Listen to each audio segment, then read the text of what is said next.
কুমিল্লার হোমনা থানায় থানা হেফাজতে থাকা এক নারী আসামি আত্মহত্যা করেছে। নিহত ওই নারীর নাম হামিদা ওরফে ববিতা। তিনি হোমনা উপজেলার ঘনিয়ারচর গ্রামের খলিল মিয়ার স্ত্রী। পুলিশ জানায়, বৃহস্পতিবার ভোর 5:30টার দিকে হোমনা থানায় নারী ও শিশু সহায়তা ডেস্কের একটি কক্ষে গলায় ওড়না পেঁচিয়ে আত্মহত্যা করেন ববিতা।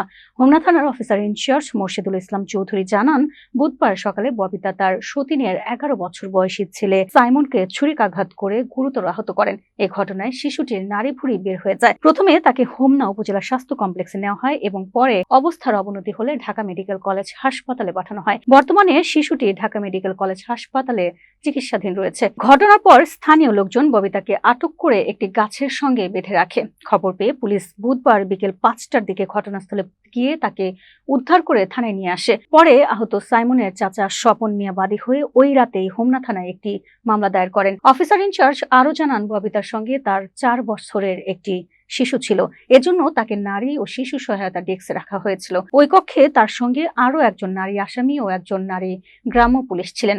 ভোরের দিকে তারা অন্য কক্ষে গেলে সুযোগ পেয়ে ববিতা আত্মহত্যা করেন। থানা হেফাজতে মৃত্যুর বিষয়টি অত্যন্ত সংবেদনশীল হওয়ায় বিষয়টি তাৎক্ষণিকভাবে নির্বাহী ম্যাজিস্ট্রেটকে অবহিত করা হয়। নির্বাহী ম্যাজিস্ট্রেট ঘটনাস্থলে পৌঁছানোর পর মরদেহের সুরত হাল সম্পন্ন করা হবে। অফিসার ইনচার্জ জানান, এরপর ময়নাতদন্ত সহ পরবর্তী আইনানুগত ব্যবস্থা গ্রহণ করা হবে।